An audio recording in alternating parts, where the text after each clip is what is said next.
Party का alliance है, शामिल है, चुनाव आयोग ही बीजेपी में शामिल हो गया है, तो आप किससे न्याय की गुहार लगाओगे? ये इस देश की परिस्थिति है। डेमोक्रेसी, चुनाव आयोग सिर्फ नाम का बचा है, कोई सुनवाई नहीं होती, कोई बात हम जो रखते हैं उसका ऊपर कार्रवाई नहीं होती। भारतीय जनता पार्टी के हित में जो भी करना है वो सब किया जाता है चुनाव आयोग की तरफ से। हम अर्जी करते हैं, हमारा डेलीगेशन जाता है, हाँ, चुनाव आयोग हमें ज्ञान देता है। जो सवाल हमने विधानसभा महाराष्ट्र हरियाणा के बारे में आपसे पूछे हैं उस बारे में आप हमको कोई जवाब नहीं देते। हम कुछ जवाब मांगते हैं तो आप कानून बदला देते हैं। राहुल गांधी जी ने कुछ सवाल पूछे हैं महाराष्ट्र के चुनाव के बारे में, लेकिन आपके पास जवाब नहीं। बोलिए डॉक्टर साहेब, काय तयारी आहे मेळाव्याची? काय कुठून नेते येणार आहेत? कारण आता असं कळतं आहे की शरद पवार, हर्षवर्धन सपकाळ, आनंदराज आंबेडकर ही मंडळी मेळाव्याला उपस्थित राहणार आहेत। बघा, सगळ्यांचं स्वागत आहे, पण एक लक्षात घ्या, या मेळाव्याची तयारी ही शिवसेना, उद्धव बाळासाहेब ठाकरे आणि मनसे हे दोनच पक्ष करत आहेत। बाकी सगळ्यांना खुलं निमंत्रण आहे आणि त्या खुल्या निमंत्रणानुसार जे येतील तर त्यांचं आम्ही स्वागतच करू। गेल्या 4 दिवसापासून शिवसेनेचं आमचे सहकारी, मनसेचे प्रमुख लोक हे सगळे त्या तयारीसाठी मैदानात आहेत की हा मेळावा यशस्वी व्हावा, लोकांची कोणती गैरसोय होऊ नये। खास करून लोकांचं आकर्षण जे आहे महाराष्ट्रातल्या ते उद्धव आणि राज ठाकरे हे एकत्र एका मंचावर येतील आणि महाराष्ट्राला एक संदेश देतील। हा एक आनंदाचा असा एक क्षण सगळ्यांसाठी आहे असं वातावरण आहे। त्याच्यामुळे आता इतर लोक जर त्यांना हा क्षण पाहायचा असेल तर त्यांनी यायला पाहिजे। महाराष्ट्राच्या आयुष्यामध्ये, जीवनामध्ये बराच काळानंतर लोकांना असं वाटतं की एक नवीन पाडवा किंवा नवीन दसरा असा तऱ्हेन उगवणार असेल आणि लोकांची ती भूमिका असेल स्वागताची, तर जास्तीत जास्त लोकांनी, सर्व पक्षातल्या मराठी लोकांनी आणि नेत्यांनी उपस्थित राहावं असं आमचं खुलं आव्हान आम्ही केलेलं आहे। आणि त्यासाठी माननीय उद्धव ठाकरे आणि राज ठाकरे यांच्या सहीची निमंत्रण पत्रिका ही सर्वत्र गेली। दीपक पवार जे आहेत शालेय अभ्यास कृषी समिती समन्वय अध्यक्ष, त्यांनी काल प्रेस कॉन्फरन्स घेतली। त्यांनी असं म्हटलेलं आहे की हा विजय उत्सव करावा, इतका मोठा हा आपला विजय नाही आहे। त्याचबरोबर नरेंद्र जाधव समितीला देखील आमचा विरोध आहे, त्यांच्या ऐवजी दुसरं कोणतं त्या ठिकाणी असावं, कारण की ते संघाच्या जवळचे आहेत किंवा ते खासदार आहेत किंवा त्यांना दुसऱ्या गोष्टींचा अभ्यास आहे, बालशास्त्राचा त्यांना अभ्यास नाही। हे विरोध केला ते तुम्हाला देखील कन्व्हिन्स करायला येणार। वारंवार आम्ही सुद्धा बोललोय, नरेंद्र जाधव हे अर्थतज्ञ आहेत, ते रिझर्व्ह बँकेत होते, ते फायनान्स कमिशनला होते, ते संसदेमध्ये भारतीय जनता पक्षानं नियुक्त केलेले सदस्य होते राज्यसभेत, त्यांचा संघ परिवाराशी संबंध आहे, त्यांना राज्यात देशाचं उपराष्ट्रपती व्हायचं होतं आणि संघ त्यांच्यासाठी प्रयत्न करत होता त्यांचं नाव यावं म्हणून। अशा व्यक्तीला पुन्हा एकदा जेव्हा एका महत्त्वाच्या महाराष्ट्रातल्या समितीच्या अध्यक्षपदी नेमलं जातं तेव्हा लोकांच्या मनात संशय हा येणारच, तो आमच्या मनात आहे। अर्थात या समितीच्या अध्यक्षपदी नरेंद्र जाधव आले किंवा भैयाजी जोशी आले किंवा दत्तात्रय होसबोले आले, हां, तरी महाराष्ट्र या समितीचा कोणताही अहवाल स्वीकारणार नाही। आम्ही उलथवून लावू, हे राज ठाकरे यांनी सांगितलेलं आहे आणि उद्धव ठाकरे यांनी सांगितलेलं आहे। त्याच्यामुळे कोणी चिंता करण्याची गरज नाही। महाराष्ट्रानं आपली ताकद दाखवलेली आहे आणि यापुढे अशा प्रश्नावर, हिंदी सक्तीच्या प्रश्नावर किंवा मराठीवरील अन्यायाच्या प्रश्नावरती आम्ही आमची ताकद दाखवू। नाही, पण राऊत साहेब, असं मानावं का की 5 जुलै हा महाराष्ट्राच्या वाटचालीतला एक अत्यंत महत्त्वाचा दिवस असून प्रत्येक वर्षी 5 जुलै हा मराठी एकीकरण दिवस किंवा मराठी विजयोत्सव म्हणून दोन्ही पक्ष, मग शिवसेना युबीटी असेल किंवा मनसे असेल, दोन भावांच्या एकजुटीचाही दिवस म्हणून 5 जुलै कडे यापुढे बघितलं जाईल असं कोणी जाहीर केलंय का? नाही ही परंपरा सुरू होईल का? नाही, तुम्ही आता म्हणताय 5 पाडवा आणि दसरा, कारण आधी दोन्हीचे वेगवेगळे आधी 5 जुलैला एकत्रित कार्यक्रम होऊ द्या, त्या कार्यक्रमाचा आपण आनंद घ्या, आस्वाद घ्या आणि त्यानंतर आम्ही पुढची पावलं काय आहेत ते आम्ही पाहू ना महाराष्ट्राच्या हितासाठी. पण दोन्हीही ठाकरे बंधूंनी ठरवलेलं आहे की महाराष्ट्राच्या हितासाठी आणि मराठी माणसावरील जो अन्याय सुरू आहे त्या विरोधामध्ये लढण्यासाठी आपण एकत्र राहायला पाहिजे. नाहीतर या महाराष्ट्राच्या आणि मराठी माणसाचे लचके तोडले जातील. ही माननीय उद्धव ठाकरे आणि माननीय राज ठाकरे यांची परखड भूमिका आहे आणि आम्ही सगळे दोन्ही पक्षाचे कार्यकर्ते आणि नेते त्या भूमिकेला बांधील आहोत. पण राऊतसाहेब, कार्यक्रमाची नेमकी रूपरेषा काय असेल? कारण आता कार्यक्रम अवघ्या काही तासांवर आलेला आहे.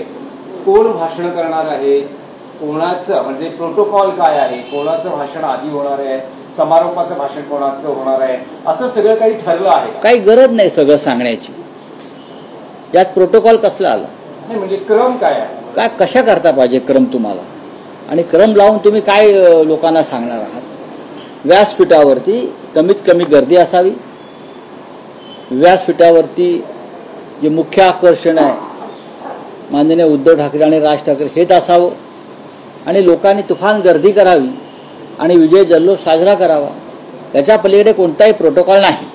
राऊतसाहेब, भाजप नेते वारंवार असं म्हणत आहे की दोन भाऊ एकत्र आल्याने काही तसं विशेष फरक पडणार नाही. काल नारायण राणेंनी तेच म्हटलेलं आहे की ठाकरे बंधू एकत्र आले तरी काही फार फरक पडणार नाही. 20+0 हेच त्यांचं समीकरण आहे. नारायण राणेंनी काय बोलावं आणि काय नाही बोलावं ही त्यांची अभिव्यक्ती स्वातंत्र्य आहे. त्यांच्या बोलण्याकडे महाराष्ट्र फार गांभीर्यानं पाहत नाही.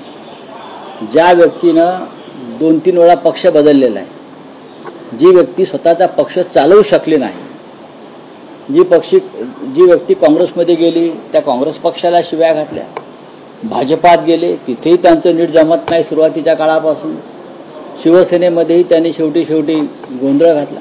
अशा व्यक्तींवरती तुम्हाला काय वाटतं की महाराष्ट्र फार गांभीर्याने घेतो का? यांना अजिबात घेत नाही. हे सगळे भाजपात गेलेला प्रत्येक मराठी माणूस हा महाराष्ट्राचा शत्रू आहे. त्यांना मराठी माणूस महाराष्ट्र ह्याच्यावर प्रवचनं झोडण्याचा कोणालाही अधिकार नाही. नारायण राणे यांनी सुद्धा भाजपात जाऊन कोकणातल्या मराठी माणसाचं नुकसानच केलेलं आहे. सगळे गुलाम नसतात नारायण राणे तुमच्यासारखे, आणि सगळे आपली चांबडी वाचवायला पक्ष बदलत नाहीत. काही स्वाभिमानी लोक आजही आहेत, ती राहतील शेवटपर्यंत. म्हणून हा महाराष्ट्र टिकेल. तुम्ही आहात म्हणून महाराष्ट्र नाही आणि भाजपा आहे म्हणून महाराष्ट्र नाही, ते लक्षात घ्या. तुम्ही तुमचा जरा वयाचं भान राखा. तुम्ही कोट वगैरे घालता, टाय वगैरे लावता म्हणून तुमचं लोक ऐकत नाहीत. भविष्यात कळेल कोण काय आहे ते. भाजपमध्ये नाशिकमध्ये काही पदाधिकारी जे भाजपमध्ये जाणार आहेत त्या संदर्भात ट्विट केले. नाही, गंमत आहे. राऊतसाहेब, असं का होतंय की पहिले बडगुजर, नंतर विलास शिंदे आणि आता आठवडाही झाला नाही ज्यांच्या नेमणुकीला असे मामा राजवाडे हे भाजपमध्ये जात आहेत. नुसतं गंमत आहे भारतीय जनता पक्षाची. भारतीय जनता पक्षाची गंमतच आहे. भारतीय जनता पक्ष उद्या दाऊद इब्राहिमला सुद्धा घेऊ शकतो त्यांच्या पक्षामध्ये. अशा पद्धतीनं एक तुम्हाला मी क्रम सांगतो. 4 दिवसापूर्वी भारतीय पोलिसांनी नाशिकच्या आमच्या लोकांवरती एक गुन्हा दाखल केला. सुनील बागुल, मामा राजवाडे आणि इतर काही पदाधिकारी. गुन्हा का?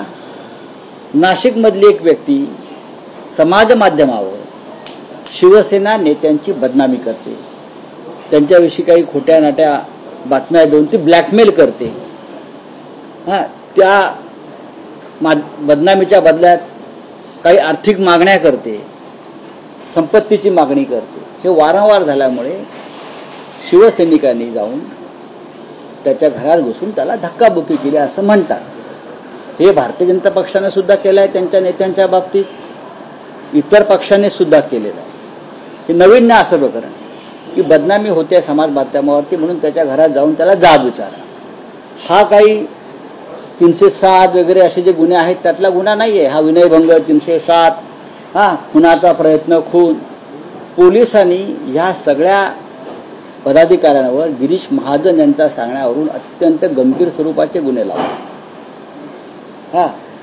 अत्यंत गंभीर स्वरूपाचे, खुनाचा प्रयत्न, रॉबरी, अमुक तमुक। आता गंमत अशी आहे की हे सगळे लोक अटकपूर्व जामिनासाठी कोर्टात गेले आणि 4 दिवस पोलिसांचा ससेमिरा टाळण्यासाठी फरार झाले। म्हणजे भाजपच्या भाषेत तिकडे गुन्हेगार फरार झाले। पोलिसांनी यासाठी प्रयत्न करत राहिले की यांना अँटिसिपेटरी जामीन मिळू नये, अटकपूर्व जामीन मिळू नये। आता हे फरार गुन्हेगार त्यांच्या भाजपच्या भाषेमध्ये, आमच्या भाषेत नाही, हे सगळे फरार गुन्हेगार आज 10 वाजता मी असं ऐकलंय की भाजपात गिरीश महाजन यांच्या उपस्थित सामील होत आहेत। पोलिसांना मिळत नाहीत, पण मंत्र्याकडे येऊन हे गुन्हेगार जे वॉन्टेड आहेत म्हणतात हे सामील।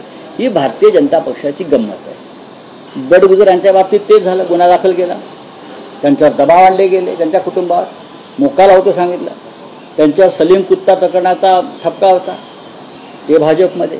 हे 4 ज्यांच्यावरती आरोप आहेत अशा प्रकारचे गंभीर, जे फरारी आहेत, हे सगळे लोक आज भाजपात सामील होते। तुम्ही हा प्रश्न भाजपला विचारला पाहिजे, आम्हाला विचारण्यापेक्षा, की अशा प्रकारे सत्तेचा वापर, पोलिसांचा वापर। माझं पोलीस आयुक्तांना आव्हान आहे, आता तुम्ही काय कारवाई करणार? हे भंपक पोलीस अधिकारी युनिफॉर्मचा अपमान करतायत। आता तुम्ही त्यांना काय काल आमचे सगळे शिवसेनेचे पदाधिकारी या लोकांवरती खोटे गुन्हे दाखल झाले म्हणून 100,000 लोक नाशिकच्या आयुक्तांना भेटले, लक्षात घ्या। आणि आज हे फरारी सगळे लोक जे आहेत फरार, हे भाजपात सामील होत आहेत। या मंत्र्याच्या बंगल्यावर हा सोहळा होतोय, देवेंद्र फडणवीसांना नैतिकतेची थोडी जरी चाड असेल ना, त्या मंत्र्याची हकालपट्टी केली पाहिजे। आहे का हिम्मत? अशा पद्धतीने एक दिवस पहलगाव मधले जे अतिरेकी आहेत 4, जे सापडत नाहीये, 26 जणांची हत्या केली, त्यातले अनेक आमच्या महाराष्ट्रातले आहेत, हे 5-6 अतिरेकी सुद्धा महाराष्ट्रामध्ये येतील, वर्षा बंगल्यावर जातील आणि भाजपमध्ये प्रवेश घेतील, आपल्याला कळणार नाही। कुठे गेले सापडत नाहीत, भाजपमध्ये गेले। ही भाजपचं कॅरेक्टर। तुम्ही आम्हाला काय प्रश्न विचारताय? हे कसे गेले म्हणून, हे कसे घेतले गुन्हेगार तुमच्या दृष्टीनं, हा प्रश्न विचारा। सीमा हिरे भाजपच्या आमदार, त्यांनी काल विधानसभेत एक प्रश्न विचारला, अभ्यास करा त्याचा। भाजपमध्ये कोणाकोणाला प्रवेश आहे? भाजपमध्ये आता चारित्र्यवान माणसांना प्रवेश नाही। तुम्ही बलात्कार, विनयभंग, भ्रष्टाचार, घोटाळे, चोऱ्या, दरोडे हे गुन्हे असलेलं सर्टिफिकेट घेऊन या, मगच तुम्हाला भाजपमध्ये प्रवेश मिळेल, असं त्याने बहुतेक आचारसंहिता केलेली दिसते। अर्थात ठीक आहे, भाजपची डी गँग झालेली आहे, म्हणजे डरपोक लोकांना घेण्याची गँग, सगळे डरपोक हे डी गँग ते झालेले आहे। इथे डी गँग म्हणजे दाऊदची आणि केंद्रामध्ये डी म्हणजे डरपोक लोकांची, ही डी गँगमध्ये सगळे गेले। त्यांना त्यांचं जे काय पुढलं आयुष्य है इसे लकलाप ठहरे। बोला आपने जो ट्वीट किया है बीजेपी की वॉशिंग मशीन से बात की है सर, क्या पूरा ये मामला? बात ऐसी है, महाराष्ट्र में एक बहुत ही इंटरेस्टिंग घटना हुई है पॉलिटिक्स में। नासिक में हमारे कुछ प्रमुख पदाधिकारी है, उनके ऊपर एक झूठा आपराधिक मामला दर्ज किया। मामला क्या है? कोई एक व्यक्ति सोशल मीडिया पर हमें सेना की और हमारे नेताओं की बदनामी कर रहा है और उसके बदले में पैसे की मांग करता है, ब्लैकमेल कर रहा है। हमारे लोग गए और उनसे पूछा कि आप ये क्यों कर रहे हो, ये बंद करो। तो उसने माफी मांग ली इस बार, और जब ये वापस चले गए तो बीजेपी के एक नेता ने उस व्यक्ति को कहा कि आप इस तरह से जाकर एफआईआर करो कि आपके ऊपर हमला किया, आपको धमकी दी। उसने पुलिस कमिश्नर ने उसकी एफआईआर ले ली झूठी। उसके बाद हमारे लोग एब्सकॉन्डिंग हो गए, क्योंकि उनको अरेस्ट के लिए पुलिस आए और एंटीसिपेटरी बेल के लिए चले गए कोर्ट में नासिक के, और 4 दिन से वो लोग फरार है, एब्सकॉन्डिंग है। पुलिस उनको ढूंढ रही है, हम भी ढूंढ रहे हैं। आज पता चला ये सब गुनेगार भाजपा जिसे कहते हैं, और एब्सकॉन्डिंग बीजेपी में प्रवेश कर रहे हैं एक मंत्री के उपस्थिति में, ये बीजेपी का कैरेक्टर है। कल तक जिसे आप गुनहगार कह दीजिए, पुलिस उनके पीछे पड़ी थी, वो एब्सकॉन्डिंग है, पुलिस को नहीं मिल रहे हैं और आज मंत्री के बंगले पर प्रवेश हो रहा है। इसी तरह से पहलगांव में जो गुनहगार है, अपराधी है, टेररिस्ट है, जिसने हमारे 26 माता बहनों का सिंदूर उजाड़ा है, वो 5-6 लोग भी एक दिन महाराष्ट्र में आएंगे और देवेंद्र फडणवीस के शासकीय निवास स्थान में बीजेपी में प्रवेश लेंगे। किसी को पता नहीं चलेगा, आप तक मिले नहीं है, इसलिए मुझे डर है कि ये लोग बीजेपी में जाएंगे और अपने आप को एकदम वॉशिंग मशीन में डालकर साफ सुथरे हो जाएंगे। तो आप माफी मांगनी चाहिए देवेंद्र फडणवीस। दिशा सैलेन मामले में पुलिस का अगर क्लीन चिट का रिपोर्ट आया है कि आत्महत्या ही है, तो ये नारायण राणे का बेटा जो है ना, वो इतना ही देखो, मुझे नाम नहीं उसका मालूम, एकदम उसको टिल्लिया बोलते हैं, हाँ, वो मंत्री है, वो है, देवेंद्र फडणवीस है, और भी उनके बीजेपी के लोग हैं, एकनाथ शिंदे है। ये लोगों ने शिवसेना से और आदित्य ठाकरे से माफी मांगनी चाहिए।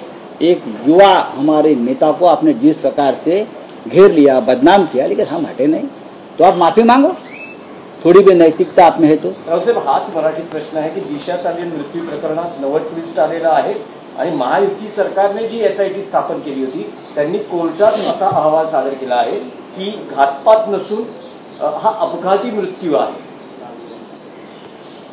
हे पोलीस तर आमचे नाही, ही SIT आमचे नाही,